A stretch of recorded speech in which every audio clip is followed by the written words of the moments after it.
Welcome to the latest installment of the How I Write series, in which we interview members of the University of Toronto community about their writing lives. In showcasing the diversity of approaches to writing and the context it occurs within, we hope to demystify the writing process and inspire creativity within our community.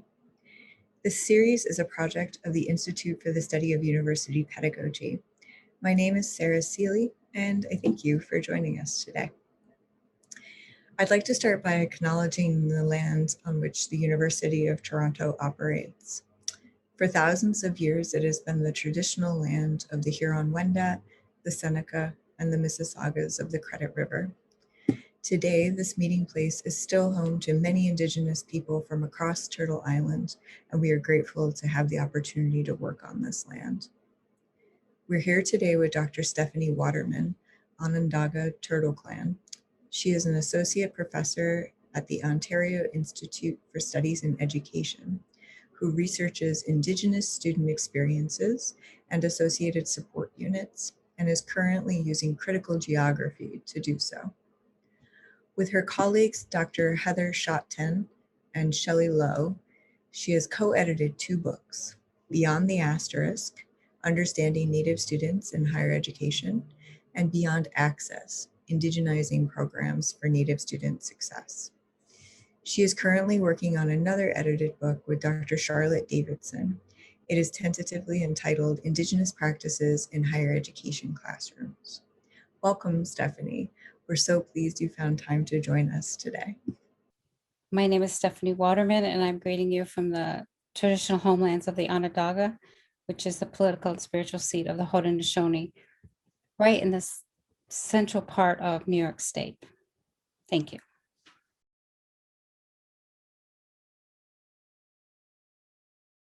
So ideally, I need to be physically comfortable. I need to have the right chair. I need to have the desk at the right height. I use a large external monitor in addition to my laptop monitor. So I can have notes and say a previous draft or a draft of those paragraphs I'd never got to use in an external monitor and do my writing on the laptop monitor.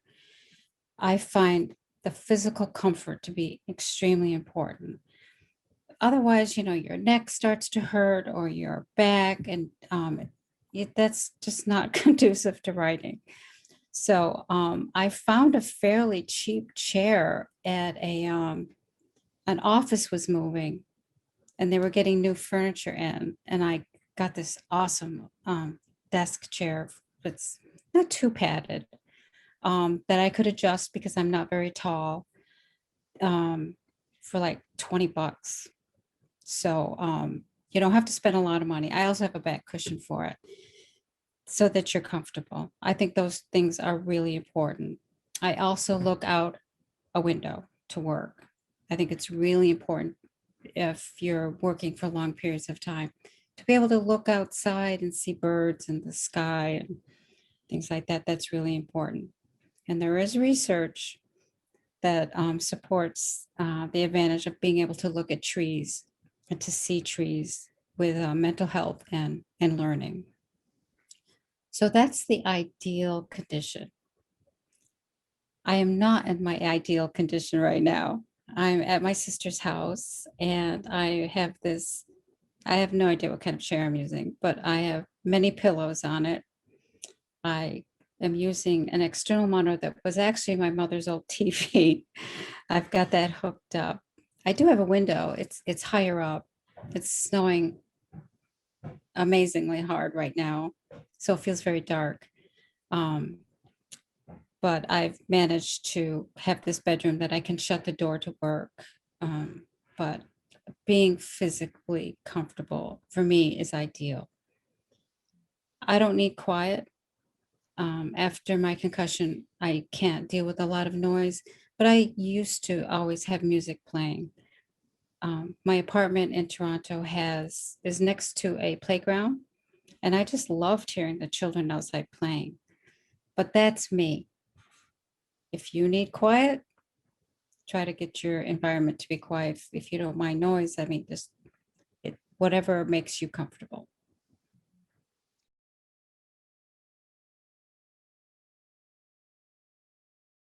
I started following Raul Pacheco Vega on Twitter, and he writes a blog, a writing blog, like how to write a literature review. What's the difference between a framework and a conceptual framework?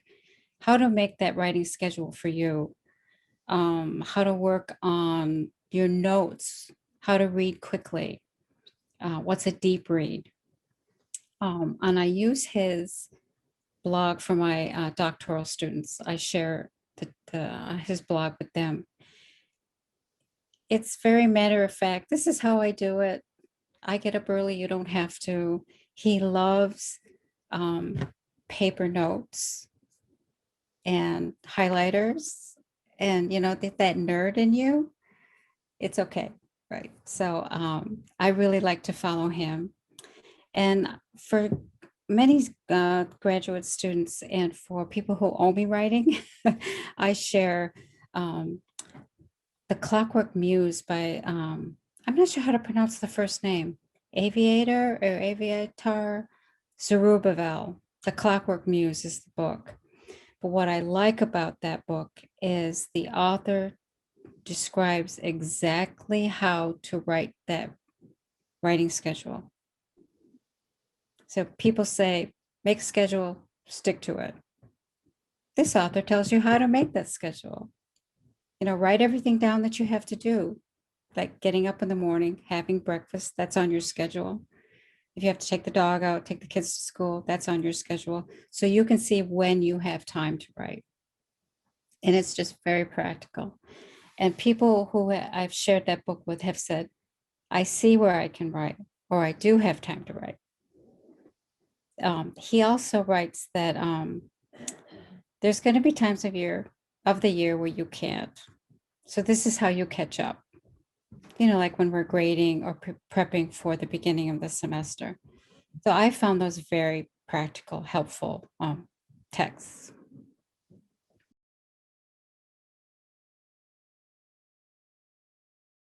So I think over time, there's less stress around the writing.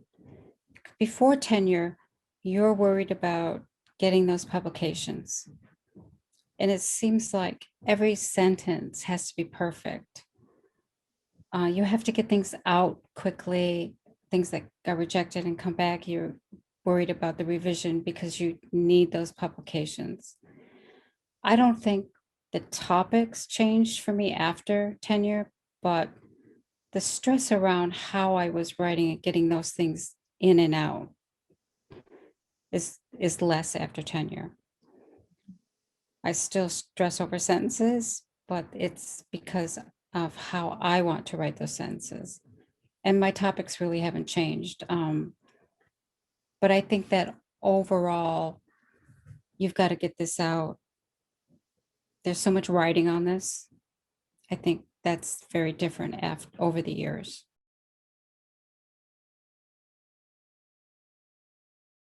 A number of years ago, I think it was 2012, I wrote an article with a grad student about how Indigenous students go home.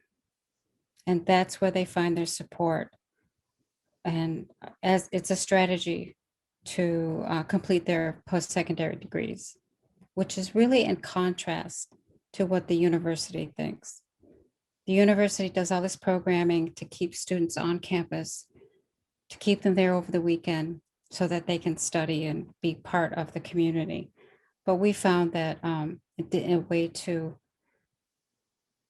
maintain their cultural integrity, they went home a lot. And I get a lot of feedback from student affairs professionals and others who tell me that really made us think. So I'm really happy about that one. And I was thinking about this other article that I can't remember the name of, that just seemed to flow when I wrote it. And I remember making this transition to another section of the paper and thinking, whoa, does that really happen?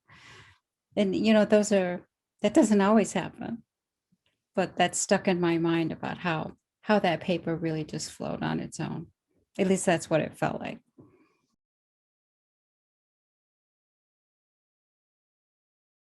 I came to a point where I realized sitting there and trying to work on something that wasn't coming was a waste of time, because it is being stewed on and it's in the back up here.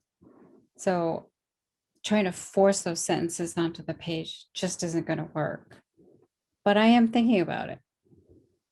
So you work on the references or something else, or another paper, and then it comes together.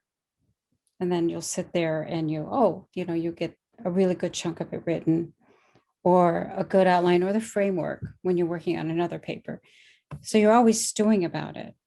And it took me some time to realize that was happening, and to just go with it, which can make deadlines scary, because sometimes these things don't click until the last minute. But that took some time for me to accept. That was just the way I write.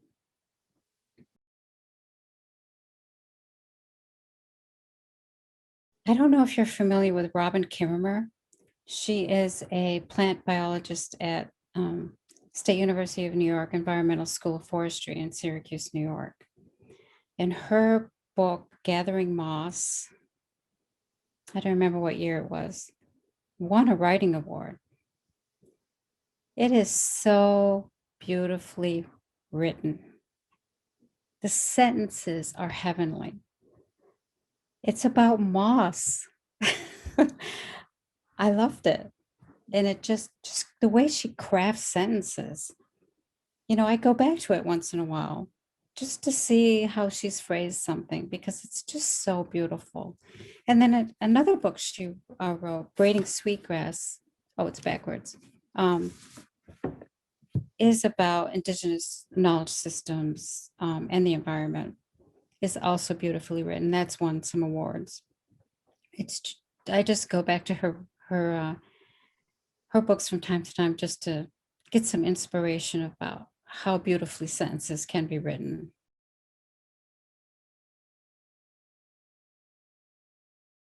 We all get rejected. It's a part of writing. I had a desk reject, I think a year ago about this time, a desk reject. It didn't even get to the reviewers. And I've been in here in this profession for a while. So it even happens to us. But, you have to just take it with a grain of salt, figure out what were good comments from, constructive comments from the rejection, figure out what you're going to do with it, set it aside for a bit and calm down, and then go back to it and get it back out as soon as you can. Sometimes those rejections are, I really need to figure out a way to explain this differently, or frame it differently, or a different audience. So have a plan for those rejections, and you're going to have them. Everybody does.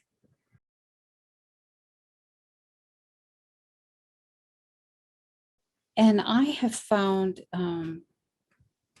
writing in a group very helpful, just to be sitting with somebody who's writing at the same time, and we're all kind of in concentration together. There's that energy that gets formed.